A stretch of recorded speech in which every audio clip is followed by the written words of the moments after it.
Les activités des partis politiques et les activités politiques des associations sont suspendues au Mali. Nous l'avons tant réclamé et enfin la décision est prise. Sans surprise, il fallait s'attendre à des réactions. Les réactions de la fameuse classe politique au Mali et de leurs sponsors étatiques étrangers ou de leurs sponsors politiques étrangers. Nous pensons même ici au niveau du Mali, en tout cas tous les souverainistes, pensent que c'est une décision même un peu tardive. Elle devait arriver très tôt. Parce que nous, on ne voit pas dans un contexte où c'est la survie même de l'existence du Mali en tant qu'État-nation qui est engagée. Pourquoi permettre certaines réunions politiques contre, en tout cas, la souveraineté du Mali? Donc c'était pour nous une incohérence totale, ça ne collait pas. Et il n'y a pas si longtemps, nous avons d'ailleurs fait une émission pour parler, pour essayer d'expliquer les bruits qui couraient ici au Mali. Et c'était bien sûr ces partis politiques. Une semaine après, voire moins de 2 semaines, l'État malien, le gouvernement du Mali a pris toutes ses responsabilités, a décidé enfin de suspendre les activités très très nuisibles de ces partis en ce moment précis. D'emblée, pour commencer cette analyse, c'est qu'il faudrait noter que le Mali n'est pas le seul pays à le faire. Quand la France était en guerre, les activités politiques étaient suspendues. Seules étaient autorisées les activités qui pouvaient permettre à la France de se libérer du joug de la domination des occupants du jour qui étaient à l'époque Hitler et ses hommes. Et le Mali aujourd'hui est aussi engagé dans sa survie. Après avoir dégagé tous les fameux partenaires qui étaient en réalité des ennemis, nous sommes dans une guerre sans pitié avec les pseudo-terroristes et leurs sponsors. Et dans un tel bras de fer, au même moment, nous avons connu 7 mois à peu près de sanctions inhumaines, illégitimes, légales de la CEDEAO, qui est aussi notre forme de la guerre économique.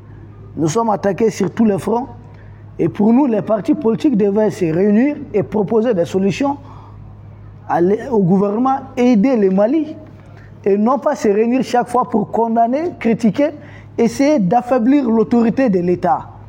Donc ça ne colle pas, ça ne collait pas. Le Mali n'est pas le seul pays à le faire. Et aujourd'hui, chez Zelensky, il n'y a pas autre activité politique. Même l'élection a été reportée, ça a été suspendu. Nous ne sommes pas les seuls pays à le faire.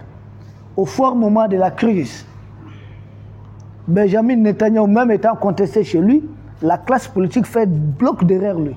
Voici l'attitude dans laquelle nous on s'entendait de la part de la classe politique du Mali. Ce qui n'est jamais arrivé.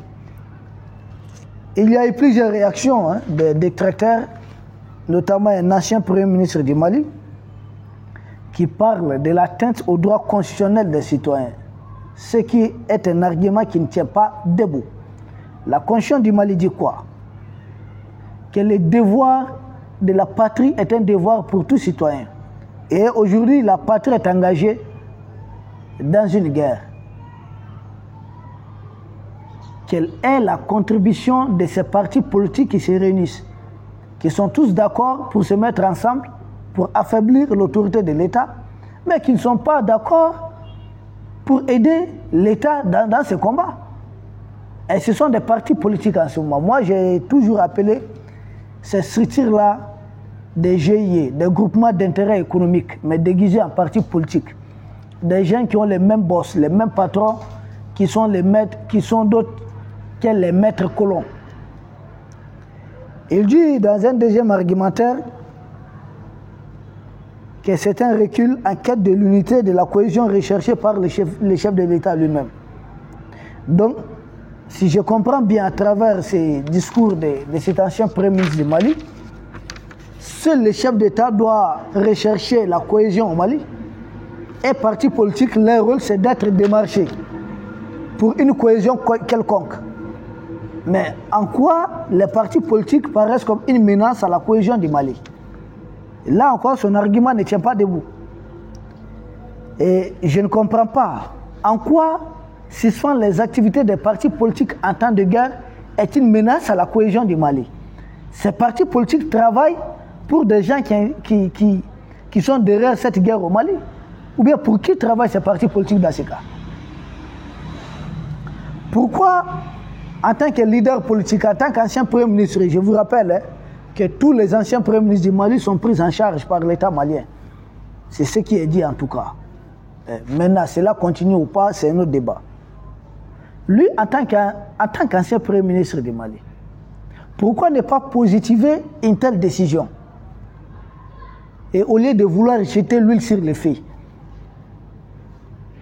Parce que si nous savons qu'il fait partie de ceux qui ont demandé récemment une date pour l'élection. Donc, il fait partie des acteurs. Il n'est pas neutre en tant qu'ancien Premier ministre du Mali. Il dit, dans son troisième argumentaire pour terminer avec lui, la décision prise n'augure pas de lendemain apaisé pour notre pays. Donc, ils vont combattre cette décision. Ok, qu'ils le fassent. Qu'ils le fassent. La haute autorité de la communication au Mali, qui a fait suspendre RFI France 24 ici, et qui a mis en garde TV5 Monde, qui avait fait suspendre certains de leurs médias ici, a déjà mis en garde toute télévision ou radio, tout média qui va s'aventurer à diffuser une information d'ordre politique venant d'un parti politique ou d'une association du genre, ces médias seront tout simplement fermés. Et les acteurs, c'est-à-dire ceux qui sont derrière l'animateur ou les journalistes concernés, les propriétaires du média, les directeurs de programmes, seront poursuivis par la justice malienne. Les choses sont très claires. C'est comme ça, c'est avec de telles mesures qu'on va réussir à vaincre l'impérialisme occidental ici, déguisé en démocratie occidentale. Fameux imam du Mali, des gens qui lui sont proches, parlent de mesures irrégulières. Je me demande qu'est-ce que ça veut dire. Je peux comprendre, mesures illégales ou bien illégitimes, mais irrégulières c'est quoi? Quand tu parles, qu'est-ce qu'il attend par le mot régulier ou bien irrégulier ici? Il n'y a pas de mesure irrégulière ou irrégulière ici. C'est une mesure qui est légale. Parce que dans l'argument qu'il avance, toujours suivant la Constitution du Mali, il cite l'article 39, où il dit que les partis doivent mener leurs activités en respectant les principes de souveraineté et de l'intégrité territoriale. Mais c'est lui, en disant que ce n'est pas légal, il n'a rien compris. Parce que toutes les activités que les partis doivent mener, bien sûr, doivent s'inscrire dans le cadre légal d'abord, c'est-à-dire conformément à la Constitution. Or, la Constitution exige de tous les partis la défense de la patrie. Et non pas de vouloir affaiblir la patrie au moment de la guerre. Donc, cette décision est bel et bien légale. Et c'est une décision qui est légitime, qui est saluée par plusieurs Maliens. D'ailleurs, ce sont les Maliens qui réclamaient cela sans cesse. Nous aussi, nous sommes des Maliens. Voilà. Quand les partis organisent des activités déstabilisatrices pendant que l'État malien joue la survie du pays, et cela s'inscrit dans le cadre de la souveraineté du Mali? La réponse est non. Tous les partis doivent respecter les trois choses qui sont intouchables dans la Constitution du Mali. C'est-à-dire l'intégrité territoriale. Or, nous voyons régulièrement les présidents des partis politiques, à l'occurrence les Cheikh Oumar Marekou, qui proclame haut et fort son amour pour Iyad Agali, qui plébiscite les terroristes au niveau de Kidal, dans ses interviews, qui accuse les forces armées de défense et de sécurité du Mali de tous les mots, les mêmes mots que les Occidentaux. Dans ce cas, c'est des partis qui travaillent contre la stabilité du Mali. Il faudra suspendre leurs activités. La décision est même tardive. C'est parti qui regrette l'accord d'Alger. Or, l'accord d'Alger, c'est quoi? C'est l'accord de la partition du Mali. Or, il est exigé de tous les partis politiques le respect de l'intégrité territoriale du Mali. Or, le fameux accord d'Alger viole l'intégrité territoriale du Mali, viole même la constitution du Mali de l'époque. Parce que c'est un accord qui n'a jamais été soumis à un débat à l'Assemblée nationale ou à un référendum. Donc ce n'est pas un accord qui engageait les Maliens en tant qu'intel. C'est pourquoi nous nous sommes retirés aussi sans nous référer à un quelconque référendum. Parce que quand on signait cet accord, aucun Malien n'a été consulté. Bon, nous, ce qu'il faudra voir, la décision n'engage pas que les partis pro-occidentaux, pro-terroristes, des partis pro-impérialistes, mais il s'agit de tous les partis, y compris beaucoup de partis soutiennent le pouvoir en place, l'État malien, le gouvernement du Mali. Oui, il y a beaucoup de partis qui sont vraiment des partis nationalistes, qui sont aussi frappés par la mesure, qui ne vont dorénavant pas pouvoir mener leurs activités. Au Mali, les trois principales missions des partis politiques, c'est de défendre le Mali, la souveraineté du Mali, l'intégrité territoriale du Mali, la laïcité du Mali. Ces trois principes clés de la constitution du Mali. Est-ce que les partis du Mali le font? À ce que nous voyons, non. Deuxième mission, former leurs militants. Pour cela, on versait aux partis politiques plus de 3 milliards de francs CFA chaque année.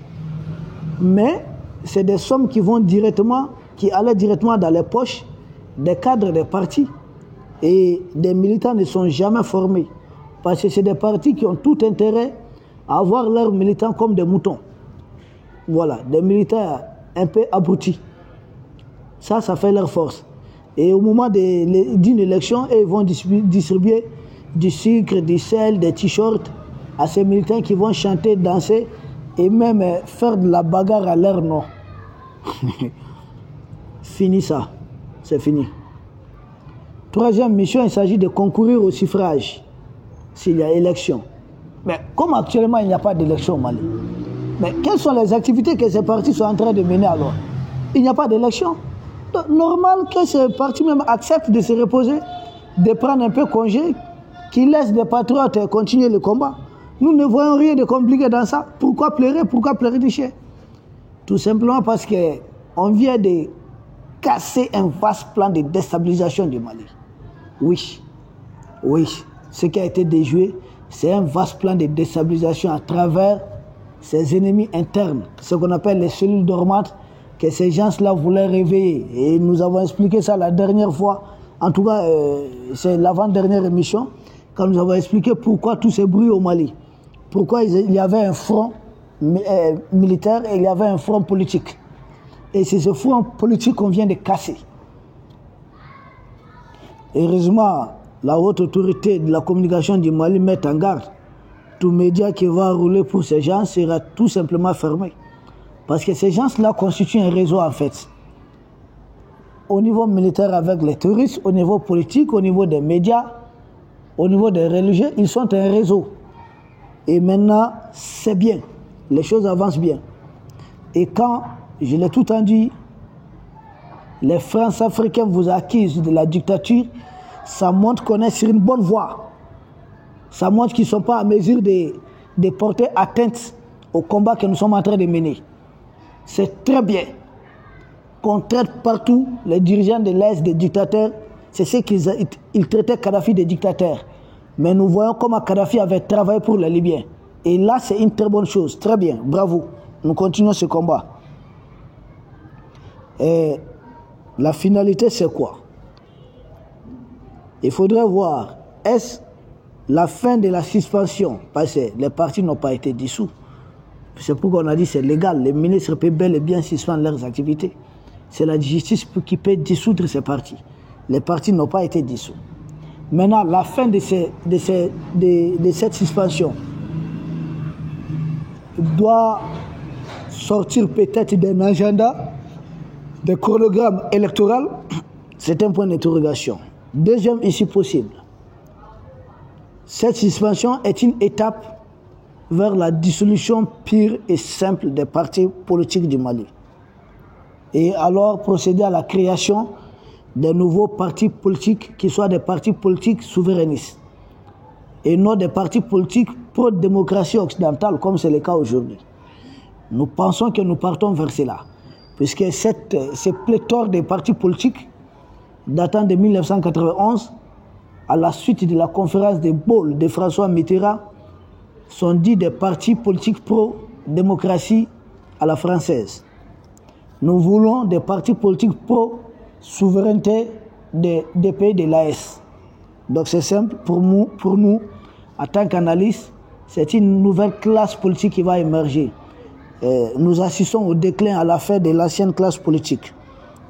Maintenant, le dernier élément de notre analyse, c'est le dialogue intermalien. Et cela a un impact très positif. Parce qu'on était en train de transformer ce dialogue intermalien en un dialogue interparti politique avec syndicats ou autres. Non. Il s'agit de ce dialogue intermalien, c'est juste ouvrir un couloir aux anciens combattants, aux Maliens qui ont travaillé pour l'ennemi, de rejoindre la case mère. C'est tout ce qui est demandé. Ce n'est pas une question de la réconciliation à l'occidental où on vous dit qu'il faudrait réconcilier les partis politiques ou des leaders des partis politiques. Non, ce n'est pas ça. C'est un dialogue intermalien. Des Maliens qui avaient pris les armes. Pourquoi ils l'ont pris? Ils regrettent sans doute leurs actes. Venez voir dans quel cadre ils peuvent rejoindre la case mère de la République du Mali.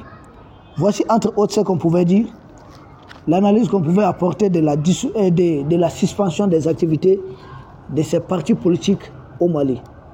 Nous vous remercions et à très bientôt.